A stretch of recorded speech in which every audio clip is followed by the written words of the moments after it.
Hey everybody, what is up? Welcome back to the channel. I took our communal love for foresty green bookshelves so seriously that I decided to actually go to the forest.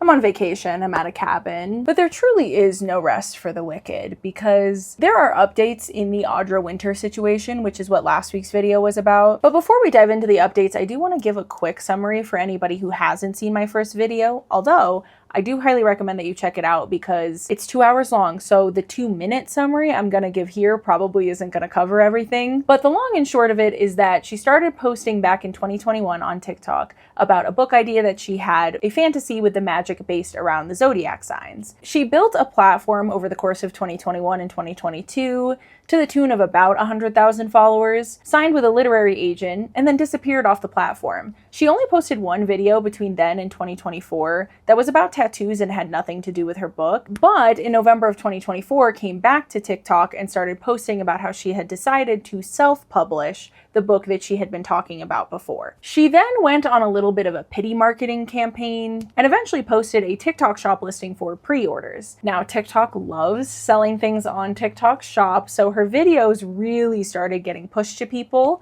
and she got quite a few pre-orders. The exact number varies across some of her posts, so I don't know exactly how many pre-orders she sold. In fact, she sold so many pre-orders that her content took a hard shift. From pity marketing to, I'm an entrepreneur that just started a 6-figure business and I have all these artists that work for me. And everybody was a little bit confused because if you're an author, why do you need other employees as a part of your business? I mean, she's self-publishing, but she was selling this as a creative studio full of artists, not as people who are helping her with the actual publishing process. She has been very vague about what it means to have employees. She has said 15 to 20 artists, but in some of her more recent responses has said that she has a creative team of 6 to 8 people. So obviously there's a big difference between 6 to 8 people and 15 to 20 people. But one of the things that I didn't really touch on in my original video is, why does she keep giving ranges? Why is it 15 to 20? Why is it 6 to 8? How many employees do you have? Do you not know? But anyway, she has somewhere between 6 and 20 employees, contractors. I assumed in my first video that most of these people, if not all of them, were more commission-based, but she has spoken about hiring in some of these people, so some of them might be more salaried and some of them might be more commission-based. All of that built up to this big release of her first self-published title, The Age of Scorpius, which was not exactly met to the best reviews,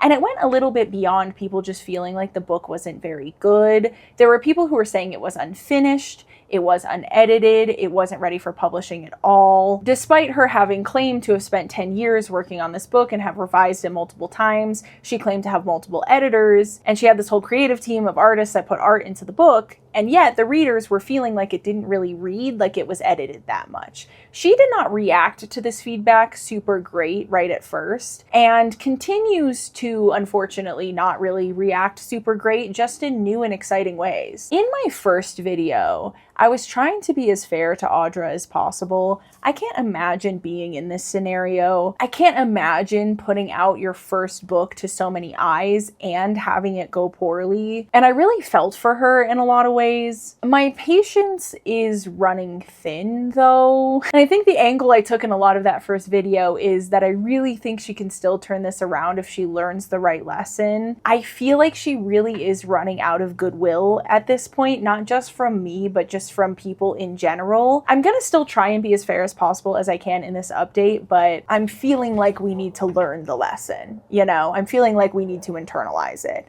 And I think there will reach a point where she runs out of goodwill and she runs out of second, third, fourth, fifth, sixth chances with people, and it will eventually reach the point where it is going to be very hard for her to salvage her public persona. Her final response on the subject that I talked about in that video, she really didn't seem to think still that a lot of the critiques of the book were very fair or accurate. She blamed a lot of the backlash that she was getting on a random author that also posts on TikTok that had given it a negative review. And a lot of the video was very guilt trippy and just, I wasn't feeling super great about the whole situation after watching that response, and I feel significantly worse about it now. I really just think she needs to learn the lesson. And if she doesn't learn the lesson, she's gonna run out of goodwill from people. And what is that lesson, you might be wondering? In my opinion, the lesson is enough with the bells and whistles. Enough with the art, enough with the creative studio, enough with the team of 6 to 8 to 15 to 20 people, enough with the pre-orders and setting a date for the new release. Like, she just needs to get rid of all the noise, take a step back herself, and focus on revising the book. A piece of information that she had kind of randomly dropped in a video at some point was that when she does revisions, she just restarts the manuscript from front to back. There was a really interesting comment from somebody on my last video where they said that they wondered if every time she got a piece of feedback from somebody, she started the manuscript over, and maybe that's why she feels like she's revised it so much when the book itself doesn't really feel like it was edited. I had actually read at least the first 120 pages of the book for my last video. I would be very surprised if she had gone through and done even just one big revision of it, because of how disjointed and confusing it was and how repetitive some parts were, some sentences that repeated, some descriptions that repeated, things like that that just would have been caught in some kind of second draft. Also, the fact that she has herself openly said that she never goes through and does revisions. She just starts it all the way over front to back. But I didn't really put those last pieces together, and I think this commenter might have cracked the code as to why Audra feels like she edited the book so much when it doesn't read like it was. If she's always starting over from the beginning, then she's still just rewriting first drafts, and first drafts are never ready for publishing. Now, she did claim to have a developmental editor and a copy editor, and they are credited in the book. I'm inclined to believe she worked with them. That doesn't mean she listened to them. She has been very resistant to the comment that the book wasn't edited. So I just wanted to reiterate up front, almost as a disclaimer, that even if she did do a bunch of edits on the book does not read like it was edited, and it's still fair for people to say that, and that's not misinformation. But with all of that, let's dive into the new stuff we're going to talk about for this video. I first want to touch on a few things that I missed in the first video that I made on it. The first being, she had a Kickstarter at one point that she had canceled about halfway to the goal. And I had mentioned in my first video about how I was a little bit confused because I hadn't seen a whole lot of backlash about that. And I found out from some of you lovely commenters that it turns out you only get the money from Kickstarter if you actually hit the goal. So the reason nobody was mad at her is because she didn't hit the goal, so she didn't get the money. So none of the people who pledged money actually got charged the money because she never hit the goal. So I just wanted to clarify that quick because I did not know that when I made my other video. That's a very me thing to do, to have done all of that research on Audra and have put so much attention into that, only to miss a simple detail about how Kickstarter works. But another thing that I talked about in that video was that her final response at that point in time really implied that all of the backlash, not implied, directly said actually, that all of the backlash that she was getting was the result of one author on TikTok who had made a video critiquing her book. At that point in time, I did not know who she was referring to, and I said, I have no idea who she's talking about, but I think that's kind of ridiculous. And I showed a bunch of evidence about how she was getting negative reviews pretty much from when the book released. And so I find it hard to believe that all of the backlash started with this one negative video the way that she said that it did in her final response at the point of me filming my last video. It has now been brought to my attention that the author that she was talking about is T.L. Lewis. And so I got the chance to actually go watch the video that he had made originally, as well as his response. Interestingly, not once Audra made her big video blaming him, he actually made his response before she made the video blaming him. And the reason I'm mentioning that is because I have also been told that she didn't just blame him in her video response, that she also has been in comment sections commenting about how his critique really started this whole hate campaign and was blaming him before she even made that video. I don't have any screenshots of any of these comments. I've just been told they existed, but I do think it supports that that may be true. The fact that he made a video responding to backlash from people saying that his video was mean-spirited or that it wasn't supportive and that he was trying to get her hate. I think it supports that she was in comments blaming him, that he made that response video before she made her full video response saying that it was his fault. Because I didn't know who she was talking about before. I couldn't definitively prove that there were negative reviews before this video was made. Now I can, because we know when the video was posted. I also got the chance to watch his video. Oh my god, I feel so bad for this man. He seems so genuinely sweet, honestly. In his initial video, he did not name her. He specifically said at the beginning that he wasn't naming the author because he did not want that author to get hate. Went on to give very constructive and supportive feedback. At no point said that he didn't think that she was a good author. His whole point was just that sometimes your first book isn't the book that you publish. It's very exciting to finish your first book and you might feel like, oh yeah, I want to publish it. I want to get it out there because I finished a book.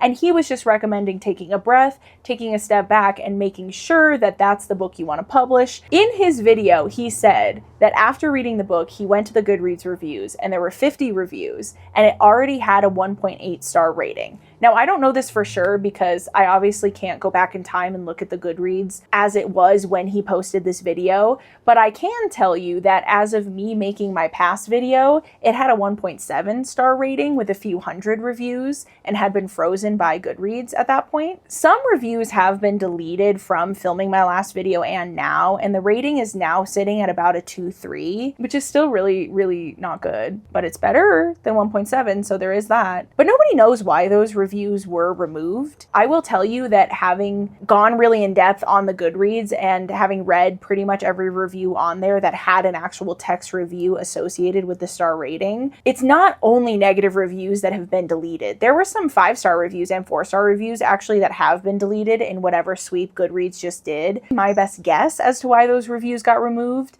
is just that maybe some review bombing protection thing got triggered, and so somebody from Goodreads went through and actually read the reviews and deleted any that they thought were left by somebody that hadn't actually read the book. Because one of the positive reviews that's gone now is somebody that said something to the effect of, if Yaros wrote it, it would be a 5-star, so I'm going to give it a 5-star. I don't have a screenshot of that comment to show you it existed because I didn't put it in my last video and it doesn't exist anymore. But I remember it and it's not on the Goodreads anymore and it was a 5-star review. So that's why my theory is just that Goodreads probably went through and deleted every review they thought was left by somebody that hadn't actually read the book, but I don't know that for sure. But going back to T.L. Lewis, he says that at the time of him filming his video, there were 50 reviews and 1.8 star ratings. And he was making the point that that book is now in the hands of thousands of readers and how unfortunate a situation this is for the author, because he was being very general, but the author being Audra, and that he really felt for her. This was just a cautionary tale, and he was trying to warn indie authors, you know, you might be really excited when you finish your first book, but take the time to make sure that's actually the first book you want to put out, or else you might have something like this happen. In my opinion, his video was very kind. It was not mean-spirited at all. He was not trying to get her hate. He left her name out. And in his response, he said that he was still trying to delete comments of people mentioning the author's name and the book name because his intention never was to get her hate. And so as the video had gone viral, he was going through the comments and removing any comments of people leaving her name. Again, I wanted to bring this up partially because now I can definitively prove that some of the negative reviews on Goodreads predate this author's TikTok. And so there's no way it could be his fault that she got this backlash. I had already kind of proven that in my video, but now I can just like definitively say it. But not only that, because we hadn't seen the video, we didn't know how mean the video was. His video is not mean at all. If anything, he's rooting for her and he's just trying to give advice to other indie authors out there. Hey, take this as a cautionary tale. In her most recent responses, she hasn't brought this up at all. She's kept the video that she made up where she blamed him. It's pinned on her TikTok page. To be fair, she never named him either. I found out that she was talking about him through you guys commenting and tell me that. But because that video is still pinned, she hasn't taken it down and she hasn't said anything to the contrary, I think it's safe to assume that she is maintaining the stance that the majority of the backlash on her book somehow originates from this video made by this random guy, which I just don't agree with. I just don't think that's true. White balance might have gotten kind of weird because the sun's coming out a little bit. We'll see. And the final thing I wanted to touch on from my last video that I saw a bunch in the comments before we'll get to the new updates is a lot of people really questioning whether or not she's a good marketer. As this whole situation has gone down, people keep saying the book had really good marketing, but the execution of the book itself didn't match. This point just keeps getting brought back up, that she's this really good marketer. Maybe she should go into book marketing. In my own comments wasn't the first place that I saw people say, is she really the best marketer? And I kind of wanted to share some of my thoughts on that I didn't really go in depth on in my first video because I just didn't really think it was relevant to the overall video. I didn't really talk about her marketing prowess at all. Some people will argue that success and the number of eyes and the number of products sold is a sign of good marketing. But a lot of the argument I've seen for that not necessarily meaning that she is that good a marketer is that she is a white, blonde, conventionally attractive woman, young woman. And a lot of people saying that they think that that has a major factor in the fact that she did so well in the TikTok algorithm, because there have been reports to come out that the TikTok algorithm is very biased. I do agree with that, unfortunately. I also mentioned in my first video that when she listed the pre-order on TikTok Shop was when her TikTok really blew up for the second time. To be fair, she had gone viral back in 2021, and that's how she gained her initial following. But she was really struggling to get her videos to go viral again before listing the book on TikTok Shop. I do think the fact that she had the book listed on TikTok Shop plays a huge role in how many pre-orders she sold, because TikTok is incentivized to push those videos out to people because TikTok Shop gets a cut of the money of anything sold on TikTok Shop. So there are creators who just put random shop links into their videos that don't have anything to do with the video, because when they do that, their video gets pushed to more people. But I also honestly think the biggest factor more than anything else is just her story. She is obviously passionate about what she's doing, and working on something for that amount of time and being very young, I think she just kind of pulled on people's heartstrings a little. But I think the fact that she's not a very good marketer is actually very evidenced in her responses to the critiques that she's gotten. She has handled this backlash so poorly, and she just continues to dig herself a deeper and deeper and deeper hole. And yes, marketing and PR are two different skills, but they're sisters, you know? They're right next to each other, okay? They might as well be the same thing. Marketing and PR are both about understanding messaging and narrative. Marketing might be more about doing that to sell a product, whereas PR is more doing that to sell a person, a persona. You're still selling something at the end of the day. It's either you as a creator or a celebrity or something, or it's a product. And I think that how poorly she has handled everything, and even honestly how poorly some of her responses were to the critiques before the book came out,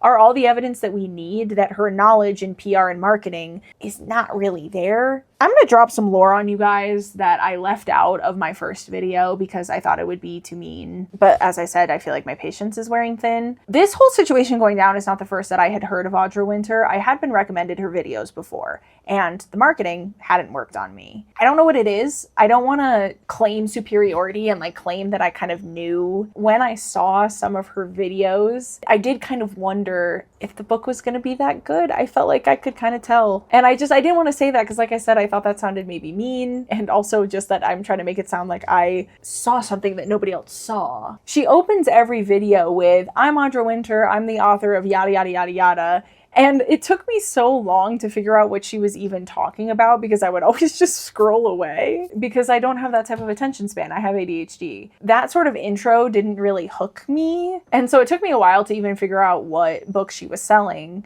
But then once I kind of saw the description of it, I was kind of like, ah. I do pretty firmly agree with the idea that she's not that good at marketing herself. I think she was helped by the algorithm and its bias. I think she was helped by listing the product on TikTok Shop. Although one could argue that that takes marketing knowledge to do that, right? I don't know that she knew that that would help push it out to people on TikTok, but she did do that, which did help push it out to people. So we can give her that credit. But I think she was helped by the algorithm's bias. I think she was helped by TikTok Shop. And I do also think she was helped by being so young and pulling on people's heartstrings and talking so much about how much this was her dream and people wanted to support her. The book community can be a very supportive community. when we choose to be. Sometimes we choose to drive people off the internet over their Hunger Games opinions. Oh, can you see my mom's computer? Oh my God, can you see my mom's Teams in the corner? I might have just filmed all of that and you might be able to see like fully see my mom's Teams. I might have to blur that. Sorry about that. But with all of that, now let's dive into the new updates. She has posted twice on TikTok since I uploaded my video. One of them is a video and one of them is a slideshow with text. We're going to talk about the video first because she posted it first. The first thing that she says is that they're pushing the release date of Age of Scorpius to March. Now, I noticed something really interesting here that's going to matter to nobody but me. But when she used to abbreviate the book, she used to include the T. So she used to abbreviate it TAOS, but now she's just been abbreviating it AOS. But she does say it out loud, AOS. ACOTAR is the abbreviation for A Court of Thorns and Roses, and people just say it, like they just sound it out. TAOS, to me, works a lot better than AOS. Just while I'm here, like giving her advice, giving her constructive feedback, I think she should go back to abbreviating it TAOS and say Taos when she's saying it out loud, because I think that that sounds a lot better than AOS. That's just my opinion though. She says she's going to push the release back to March. I think this is a great idea. I said a bunch in my first video that I do not think that the original December timeline was a quick enough turnaround time for her to do any meaningful revisions, and so I do think pushing back the timeline is smart. However, I still think that she should take a full step back, not have any timeline commitments, and revise the book without any sort of impending time pressure and re-release it when it truly is ready to be released. Then she goes on to describe what is her 8-step revision process for how she is going to be revising this book. 8 steps, we're going to go through all of them. She's going to try and revise about a chapter a week. And step 1 is going to be meeting at the beginning of that week with the entire creative team before revising the chapter. This is a team of 6 to 8 people, according to her. Now, again, the number of employees that she has varied so much, and she's mentioned having contractors / employees before. I just don't understand what this team is, who they are or what they're doing, or how much she's paying them or in what way. And I would say it's none of our business, but she makes it our business because this creative team continues to be her excuse for why she's still doing pre-order runs and why she charges so much money for things. This is her dream, is not just to be an author and not just to write the book, but to have this creative team and this whole world. And what will eventually, according to her in this video, be a multimedia thing, that's what she wants. She has talked so much about this team and used the team as her excuse for so many of the things that people are upset about right now that I just do feel like it reaches the point where it kind of is our business. You don't have to tell us who they are, I guess. But what do they do for you and how much are you paying them? Why do you need this creative team? One of the comments that I saw underneath this video was she's doing every side quest except just sitting down and writing the book. The general vibe in the comment section under this video is enough with the creative team, enough with the 8-step revision process. Like, just do a revision of the book, just revise the book, just write it yourself. I very much feel that way too. But that being said, she says that step 1 of her revision process is to meet with the 6 to 8 person creative team. Again, she doesn't seem to know exactly how many people there are. Hi, Cosmo. Can you see him? Oh, you totally can. This is Cosmo. He wants out. My parents sometimes let him out, but we're in the forest. I don't know if they would like that very much. Under supervision, of course. Is Cosmo allowed outside here or no? No. Okay, cool.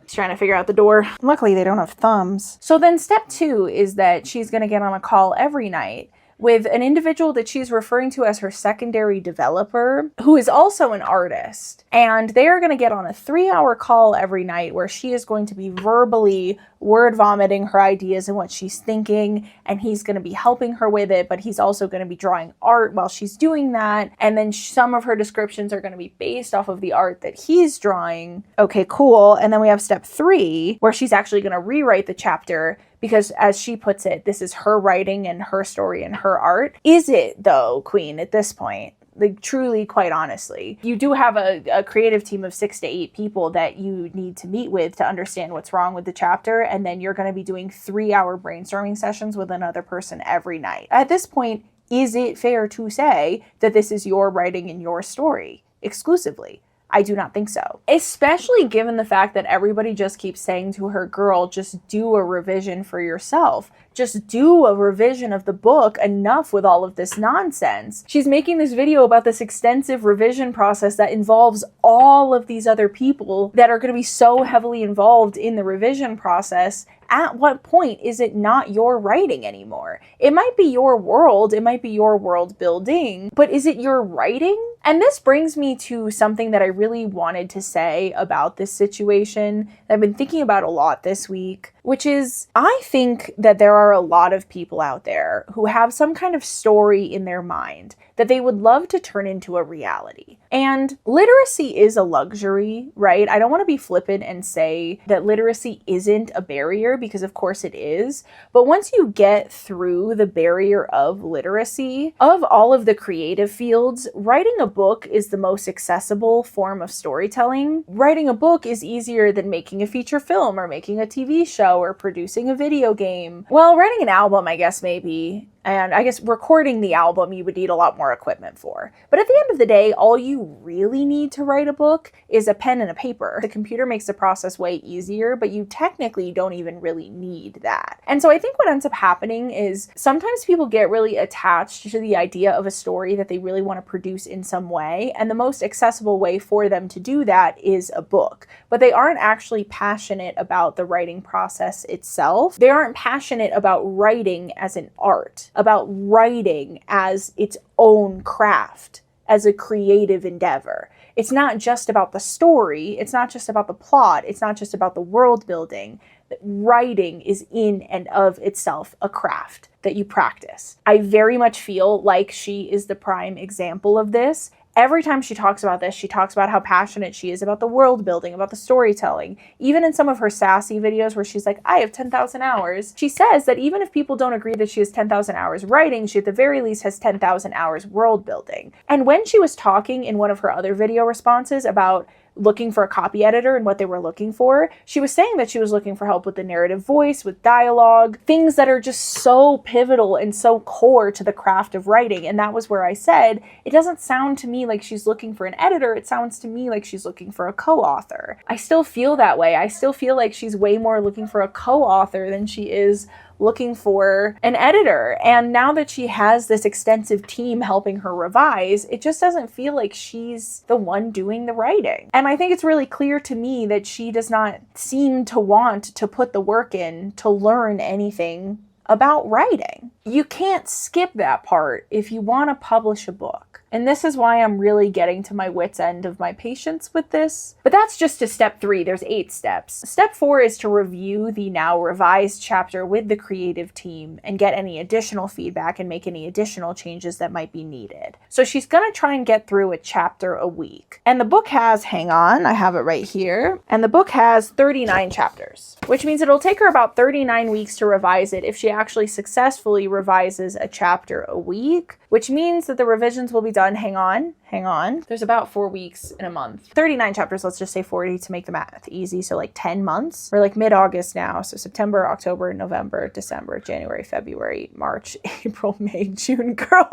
March is too soon. Wait a minute. She wants to get through a chapter a week. There's 40 chapters, which means it's going to take her 40 weeks to do the edits. There's only 52 weeks in a year. She's not going to have this ready by March. Well, I could have told you that without doing all that math, but I just feel like we're pushing it with the March deadline, and that's if she gets through a chapter a week, but that's a lot of work to do in a week, especially given the whole process that she's going through. And the fact that that's not the end of the process. They're going to do that for every chapter. And then once they have a full manuscript, she's bringing in an in-house copy editor. Her words, not mine. 5th step, we are bringing on an in-house copy editor and proofreader. The words in-house imply that this is an employee that she is hiring into the company. She's going to have a full-time editor on her staff. That is what the words in-house imply. They are going to be an employee of her creative studio. Why do they need to be in-house? Just contract somebody. And this is what I mean. This is where I'm just getting very frustrated, because it feels like she just continues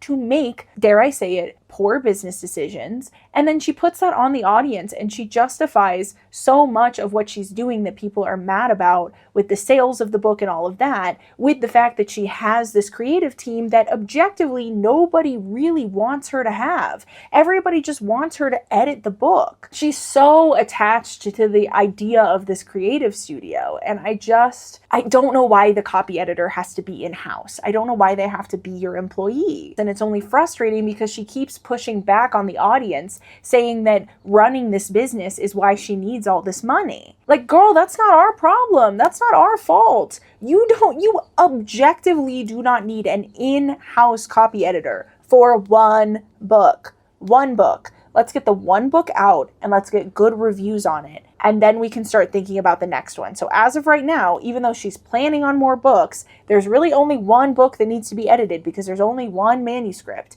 You do not need an in-house copy editor for that. Just contract somebody. They're also going to do line edits and proofreading and meet one-on-one with her to discuss the changes and apply them. And then we get to step 6, which is formatting the book. I don't really know why this is part of the revision process. This is just part of publishing the book. So they have to format it into a book. That's step 6. Step 7 is to do another proofread with a fresh set of eyes from a fresh proofreader that has not read it up to that point. I certainly hope this is not going to be another in-house employee. I assume she's going to contract this out. And then step 8 is for everybody on the creative team. All 6 to 8 of them, we still don't know exactly how many, are going to do one final proof of it, and then they'll put the book out. So again, per my math, if they successfully do a chapter a week, it's going to take them 10 months to get through all of the chapters to do the first 4 steps of this process, and that's before they bring in the copy editor. So I really do think March is an unrealistic timeline to get through the revision process like this. I really think she needs to take a full step back from the internet and stop committing timelines. Last few things to touch on from this video response. She makes a comment about how they want to put out this book in the most artistic and creative way they can and do everything they need to do that. You do not need to do 90% of the things that you've listed in this step-by-step process. You need to do a second draft, and then potentially a third, and then bring in a copy editor, and then you're probably fine. We do not need to do any of this, just so everyone's aware. She then mentions that they're discontinuing print on demand in order to lead to more profit. We're going to talk about this more when we get into her text response. And then she makes a comment that this whole thing will turn multimedia. I really do appreciate the presumptive close there. I do think we need to successfully publish at least one book before we can guarantee that it's going to end up being multimedia, but I guess we'll see. Then she posted this FAQ question slideshow thing, and we're going to go through it. Hello. I decided to refilm the ending of this video because much like the way my set was falling apart in the last video I made about Audra Winter, giving us a little bit of narrative urgency, the sun started going down. And I was adjusting the camera so you could see me through all of the footage, but it just didn't look that good. The irony of my last video being my best produced video ever, only for this to be the one I follow up with it on, not lost on me, all right? But anyway, where were we? I had just started to go through her second post, which is a slideshow where she's answering some frequently asked questions, or as the kids call it, FAQ. The first question is what's going on with the limited edition paperback pre-order. This says the only change to limited edition paperback pre-order will be its release date pushed back to spring 2026, aiming for March to April. So its content is updated to the second revised and expanded edition. All other features in the listing, cover, interior art, sprayed edges remain the same. We have totally discontinued the first edition AOS so we can deliver the best story possible to our readers. If you are one of the 2,000 folks who have already pre-ordered the limited edition paperback, reach out to us via message to our TikTok shop if you'd like to update your address or cancel the order due to the delay into spring 2026. I have a few things to say about this. The first is she talked about how she's canceling print on demand. So the only way to get a paperback of this book will be through TikTok shop, and the hardcover you can get through TikTok shop or on their website. I don't know why you can get the hardcover on their website but not the paperback. Don't ask me. So my guess, and this is just a guess, is that in the first run that they did of this book, the limited edition paperback that she was planning on starting to sell in the fall was from the same printer that she was getting the hardcover from, which is Marquee, but she still did the Kindle on demand paperbacks that you could get off of Amazon if you preferred to get the book that way. She has said that in this second revised edition, you are not going to be able to get the on-demand copies anymore. The other thing I wanted to say about this though, I do think that if you're pushing the pre-order date back this far, like we're not talking a month or two, we're talking, you know, quite a few months, and it's due to all of the negative feedback and things like that, I do think you probably should just auto refund people. But this also brings me to why I don't think she's taking the step back that everybody is saying she needs to take, because she has sold a lot of pre-orders that she hasn't sent out, both of this limited edition paperback and future orders of the hardcover. I think that she is trying to avoid having to refund all of these people their money. And if she did just fully pull the listing and say that she'll let everybody know when the revisions are done and when she'll be ready to publish the next version of the book, I do think at that point in time, she definitely would have to refund people, especially because she has a different slide where she talks about her TikTok shop listing. We will talk about that in a second, but I'll just say that there are some shady things about the way she is selling the books through TikTok shop that some people have pointed out that would make it so that people who have pre-ordered these books have no recourse through TikTok to demand a refund. So if you have pre-ordered a book, she is saying you can just message them if you want to cancel your pre-order, and presumably you'll get your money back. It doesn't say that explicitly, but I'm filling in that blank. But I do think that given what happened, the most ethical thing for her to do would be to refund everybody and then just do a brand new run and open up pre-orders again when she actually has the copy ready. But I think she's trying to avoid doing that because that would cost her a lot of money. And we don't even know if she has that money anymore because she's hired this creative team and all of that. So she might literally not have the funds to give these people their money back. She might kind of be forced to do another run of the book as soon as she can in order to ship these people a book so that they actually get a book. You know, she doesn't have to give them their money back. Again, per the way that she's done the TikTok shop listing, I think she actually doesn't have to refund them anything from a legal perspective, but I do think that from an ethical perspective, she would need to. And if she didn't, that would in fact burn the last remaining goodwill that she has with people. And so I think she's trying to avoid that. And I think that's why she's pushing to have a date and to have the date not be that far out, that she wants to do another run. The next slide is, I've never heard of an author having employees and contractors. Where'd you get all the money from? She said, oh shoot, this text is so small, guys, sorry. I'd never heard of it before either. My approach is, as far as I know, atypical in this industry. When I first hired artists for the book, I used a combination of my personal savings from my job and a scholarship from my university. After that, pre-order sales took off and I decided to reinvest all that revenue back into the project. That means two things. One, we are our own distributor. I order the books in bulk from a printer in Canada, and once I receive them, we pack and ship them ourselves. While this is an immense amount of labor, it does let us keep a much larger portion of the profit than we would if we went exclusively through a print-on-demand service such as KDP, Ingram Spark, or Barnes & Noble Press. That profit gets put back into the project by 2, hiring on the creative team. AOS has an art creative team working on it that's much larger than most book series get. I believe in the power of creative people coming together to build what we love, and we aim to make our company a manifestation of that. When you buy a book from us, the money goes to us and our eco-friendly printer. That's it. No big cut to a large company like Amazon. That is true now. She did use KDP in the first run of the books because that's how I got my book. So I know for a fact that she was using KDP before. I understand how she's explaining where she got the money, and especially because some people have accused her of maybe being a Nepo baby or having family money. I understand why she felt the need to explain this, but we're getting into a really weird zone where you can have a reason why you're doing the things that you're doing, but people are still allowed to think that you maybe shouldn't be doing those things or that they don't want to purchase the product, and they're within their right to make that decision. I don't know the nature in which some of these questions were being asked. My theory on how she's affording some of this is just that if I'm being so for real, if I'm being so honest, she's maybe being misleading about exactly what this team looks like, who's a part of it, or how much she's paying them or in what way. In my first video, I had said they could just be commission based, which would be completely different from if they were employees, like salaried employees, but she keeps saying employees. I had the realization this week that they could be hourly employees, where she's only paying them the hours that they're actually working for her, which would get her around giving them benefits and things like that as well, as long as they're not working more than 32 hours a week, I'm pretty sure. But I was actually also talking to my parents about this last night, because if I were to count up all of the people that I sometimes bounce ideas off of for my videos,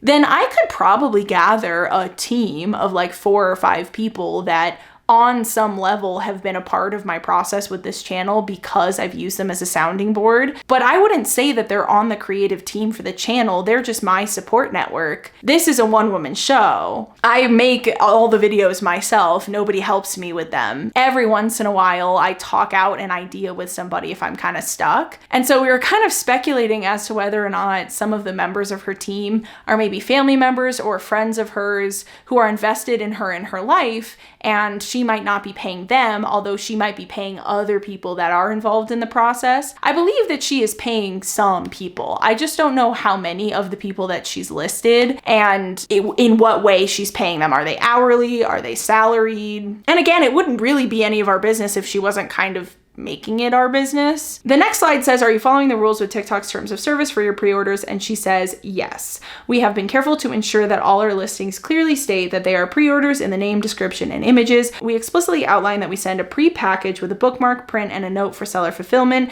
Once the book is printed, the book is sent in a separate package. I'm not the first or only author selling on TikTok to use this method. See, and then she lists a bunch of authors. All listings on the TikTok shop must be manually approved by TikTok before going public, and ours have been approved multiple times. The TikTok shop's official pre-order feature, where the 60-day rule applies, is currently only available to select sellers, not including us. This is a different listing option built in the TikTok shop and does not allow us to send our pre-packaged bubble mailer with a bookmark, note, and print. Okay, so some people have pointed out that her TikTok shop listing sells the book, but TikTok shop has a rule where if you don't ship the product or if the customer doesn't receive the product within a 60-day window, then TikTok shop auto refunds their order. So to get around this, she is fulfilling the order with a bookmark and art and shipping out the book way later once the book is actually printed. She says that this does not violate TikTok shop's terms of service. I will tell you, I went around digging in the TikTok shop terms of service,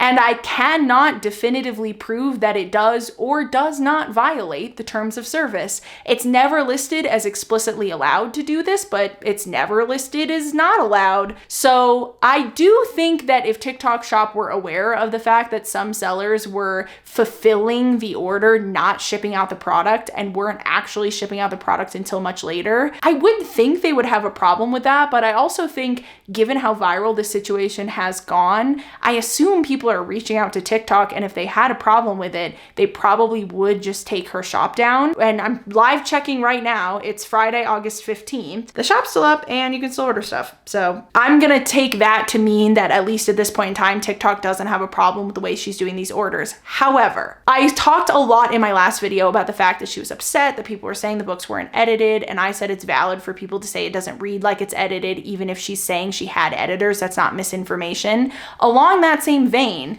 people are allowed to warn other people that she is selling the book in this way, and that technically, given the way she's selling the book, if you're not happy with your order, if you never receive it, if you don't like the book, or have any problem whatsoever, you have no route to resolve that through TikTok shop, because from TikTok's perspective, your order was fulfilled. She's gonna talk about the review part specifically in the next slide of the slideshow, so I'm gonna hold that off. But if people are posting on TikTok or are in the comments warning other people that if they buy this pre-order, that they have the potential to get genuinely scammed where you never send them the book and they would have no way to get their money back, that is a fair thing for them to warn other people of, even if you haven't done that up to now. And whether or not she's done that up to now has a big asterisk, because she sold a bunch of pre-order listings for the fall for both the limited edition paperback and for the hardcover that she isn't going to be shipping out until spring at least, because she's revising the book. And on the listings, it says it could end up pushing back later than March. We don't know. You pre-order that book under that risk. And I think it's fair for people to warn other people of that. So if she's just putting this in here to tell people like, yeah, it seems like TikTok's fine with my listing, I would say that from what I've seen up to now, it does seem like TikTok's fine with her listing. We'll see if that remains true. But that doesn't make it wrong for people to be warning other people that there is the potential for you to just not send them the book and they wouldn't be able to get a refund through TikTok shop because according to TikTok, you got your order, it was fulfilled. Even if what they shipped you to fulfill that order was a bookmark and the art instead of the book. Also, on the pre-order feature, that has a 60-day window that she was talking about. I did a bunch of digging about that as well. And from what I can tell, and this is just from what I can tell, okay, I'm no TikTok shop expert. I was Googling around. I do think that her not having access to that feature either means that she's still in the probation period for her shop, or that her shop isn't rated highly enough by TikTok. So TikTok has a back-end rating system that they use to judge the different sellers on TikTok shop and how happy their customers seem to be, and essentially how good a shop they seem to be. How many returns do you get? How many angry customers do you have? What are your reviews like? Things like that. They use all of that to calculate some score. When I was looking at the pre-order rules, you have to be out of the probation period for sure, but your shop has to be listed pretty high, because when you sell a pre-order, there is the risk that you end up not shipping out the item and the customer ends up being really upset because they gave you the money and then they waited a while and then the date came and went that the product was supposed to be shipped out and they didn't get it. And so TikTok seems to be only providing this feature to shops that they trust. And so the rating level seems to be pretty high. I think it's a 4 or higher on a 5-point scale. So you have to be rated pretty highly by TikTok to get this feature. But I just thought that was interesting information to share, that the reason that she potentially doesn't have the way to do official pre-orders through TikTok shop may be because TikTok shop themselves don't consider her to be a reliable enough seller to do that. And not only that, but if she were to do that, it still wouldn't fulfill her needs because of the 60-day window thing. And she's obviously well outside of that for the pre-order she's selling right now. But she has already shared that she still has the pre-order listings up because she needs to be bringing in revenue, because she has this creative team that she needs to pay to do this revision. So that is how she has justified continuing to bring in pre-orders for a book that she's openly revising, and has said she thinks she's going to have it done by March, but I've already done the math. I don't really think, even given her own revision process that she shared, that it makes sense to say that it's going to be done by March. And I want to say one more thing about this, and you'll forgive me for being on my late 20s high horse and all of a sudden considering people in their early 20s to be children in a way that I just didn't before a few years ago. I do think that something like this is a marker of age. If TikTok shop is where you make your money, I would not be pushing the limits of what they allow you to do.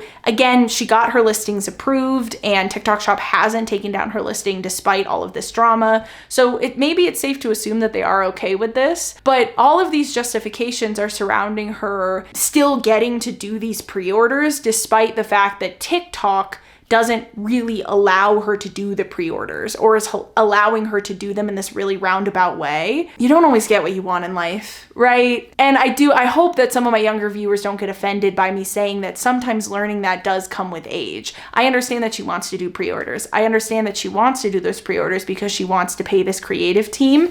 But my main point in the original video that I made is that she is not entitled to that. She's not entitled to selling these pre-orders, and she's not entitled to having this creative team. And that is the big word that I feel aligns with her a lot right now, is maybe entitled. And I avoided saying that in my first video because I feel like that's a little bit of an insult and I didn't want to be mean, but I do feel like she feels very entitled to having all of this when it's not enshrined in the Bill of Rights that you get to have your creative studio that you want to have, you know? Like, this isn't one of your inalienable rights, girl. You have to provide a product people want to buy if you want to sustain a business. It has to make enough money to sustain itself, to continue existing. And I understand that you want to do pre-orders in order to make revenue, in order to sustain this creative team, but we don't always get to have what we want in life. You guys, this video has been a disaster for me. I'm so sorry to all of my new subscribers from my last Audra video.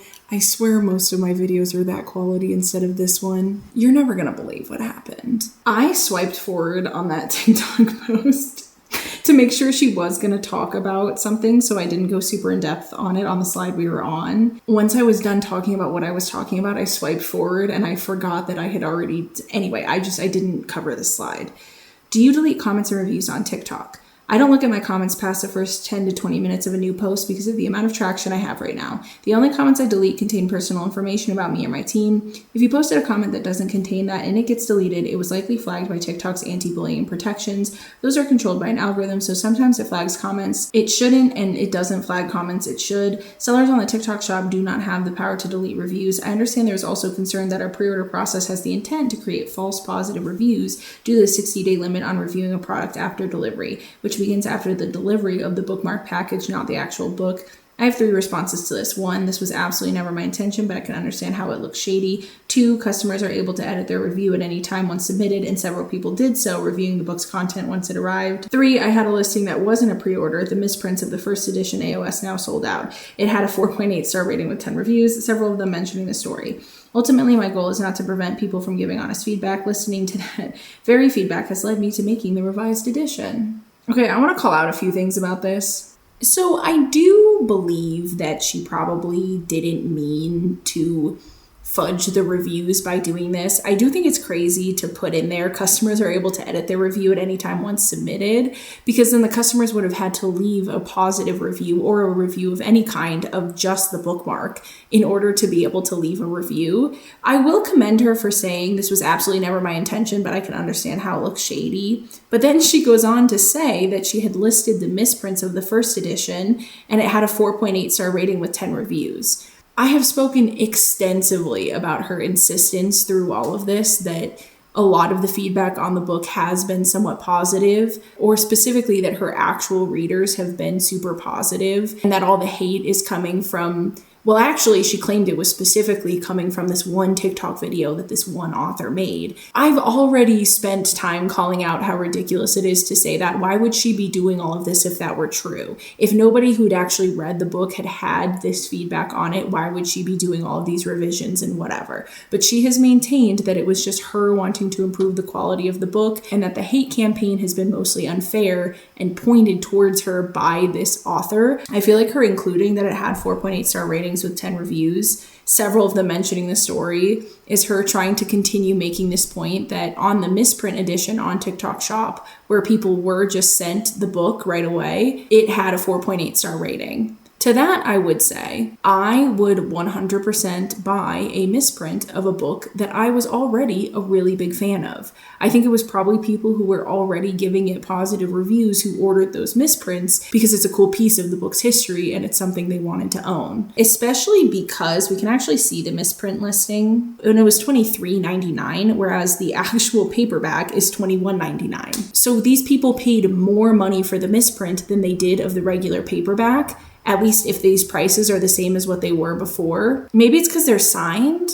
So she signed the misprints? I don't know. But a signed misprint of a book feels to me like something that somebody who's already a fan of that book would order. So I don't think the fact that the misprint had such positive reviews is a marker that the book as a whole had positive reviews. I again will commend her for admitting that she understands that it looks shady, but she isn't changing how she's doing it in response to that feedback. And this is going to continue to be a problem for people who order the book through TikTok Shop. They're not going to be able to leave reviews on TikTok Shop because the time window will be up. Anyway. The next slide says, why did I pay $50 for this book? And the slide says, the first edition hardcover was a discounted This is the funniest of these slides. The first edition hardcover was a discounted $27.99 book sold at $23.99 for the entire duration of its pre-order period. This did not include shipping, which can vary depending on the buyer's location. The price of shipping is set by TikTok Shop. I imagine some folks did pay an amount closer to $50 if they lived far away, Alaska or Hawaii, for instance,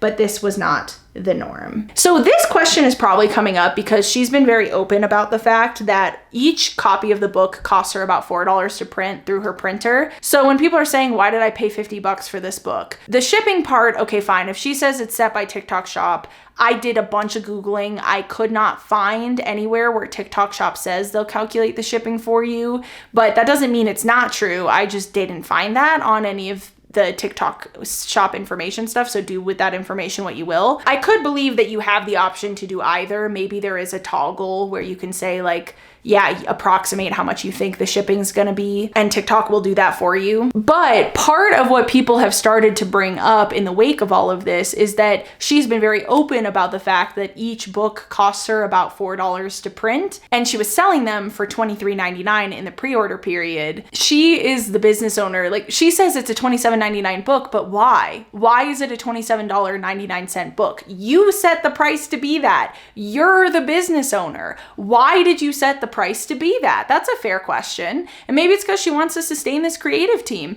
And if people don't want to pay that much for the book because they don't really care to sustain her creative team, that's their right. That's their choice. Everybody's got a choice in this matter, right? But I just think there's something so funny to her responding to this, saying, well, it was a $27.99 book that was discounted to $23.99 for the duration of the pre-order period, as though she's not the one setting these prices. Where did that price come from? You have said it costs you $4 per book to print the book. So even at $23.99, that is $19 of profit per copy of the book sold. And that's just profit because she's got to pay herself. Obviously, she has to make enough money for her to survive, and she also has to pack and ship all the books. So I'm not saying she shouldn't sell them at a profit, but if she were selling the hardcovers for like $15, I don't think people would be as upset about the price of what the hardcover was, because then she's making $11 per book, and then I feel like saying I'm my own distributor for these copies of the book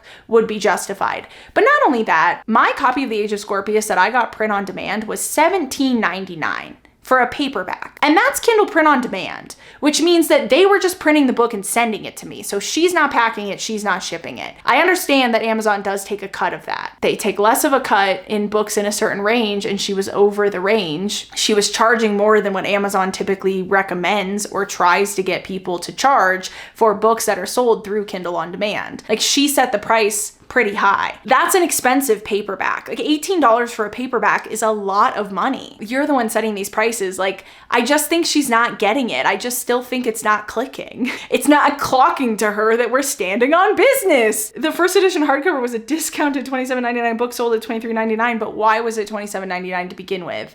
That's more the question than anything else. The shipping, yes, okay, potentially TikTok Shop speculated that it would be really expensive to ship to certain places and charge that amount. Why was the book even $23.99, let alone $27.99? This doesn't explain that. You set that price. So then, okay, so here's the next question. Why'd you raise the price of the second revised expanded edition hardcover? So if you thought $27.99 was insane, this hardcover is $29.99 now, or it was. The revised edition will cost more to print, as it will have a higher page count due to extra content, because she's adding art, she's doing sprayed edges, she's doing all this extra stuff that she doesn't need to be doing because all people want her to do is revise the book. And I am also welcoming an experienced copy editor and proofreader into our team. Again, the in-house copy editor. Why? Why are they in-house? Why do they need to be in-house?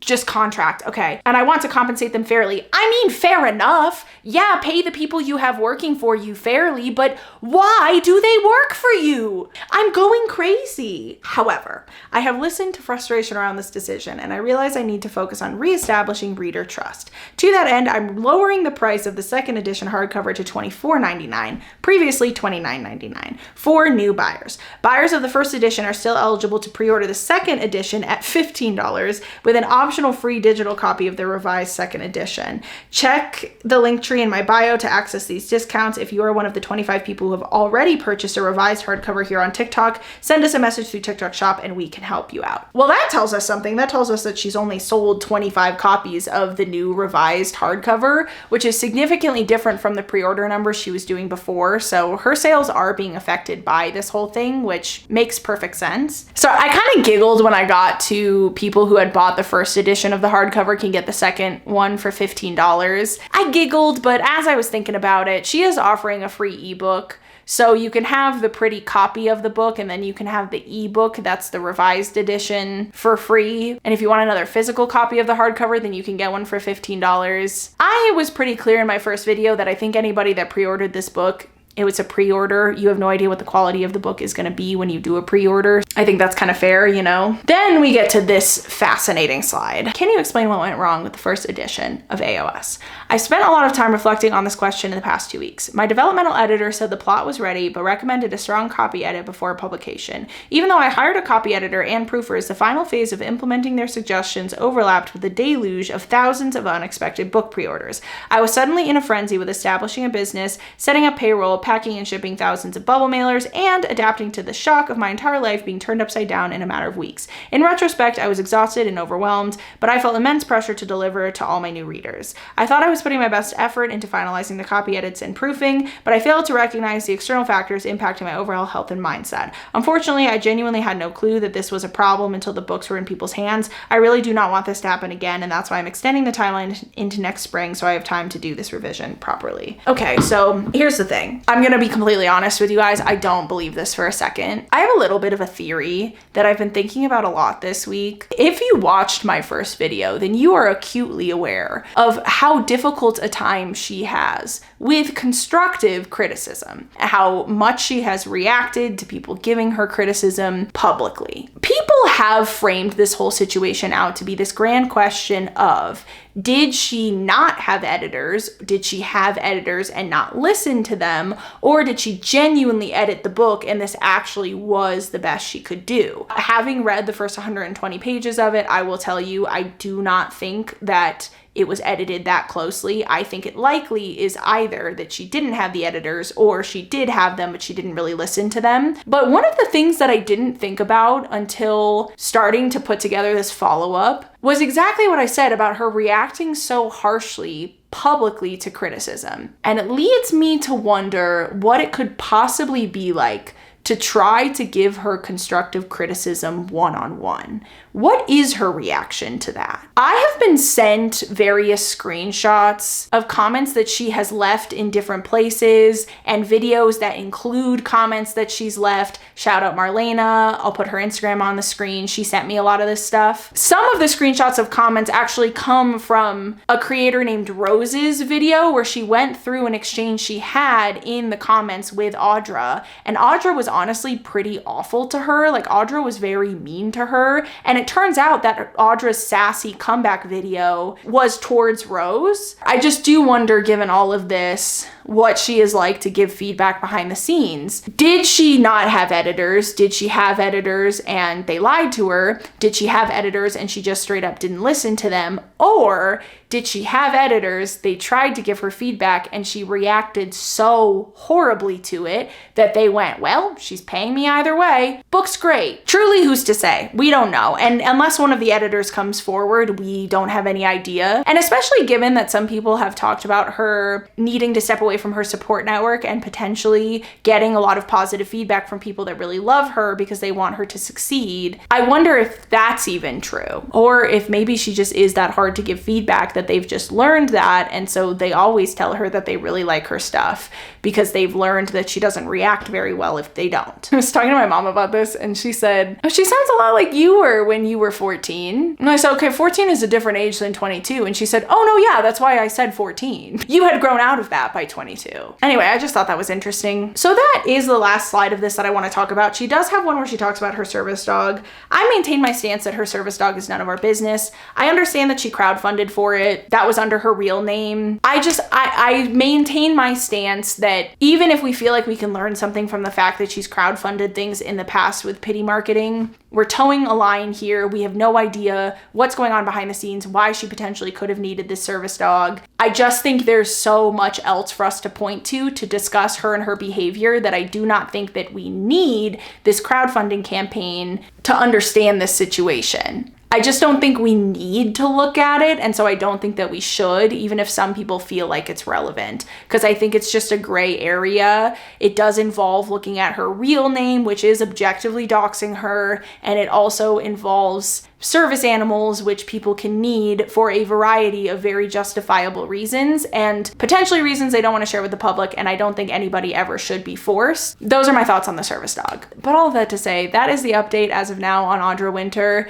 I can't imagine, unless there is some kind of major update, that I'm going to be making another video about this. So assume that next week's video is going to be on a completely different subject. What do you guys think? I just feel like she's kind of run out of goodwill, from me at least, and I really am starting to wonder what her intentions are with all of this. And I'll just reiterate my point that I think that it's entirely feasible that she's really passionate about the story and the world building, but I do feel at this point in time like it is pretty obvious that her passion isn't in the writing itself. And I think she's gonna really struggle to publish a book if that is true. What do you guys think? Let me know in the comments down below. I love you, and I'll see you in the next one. Bye!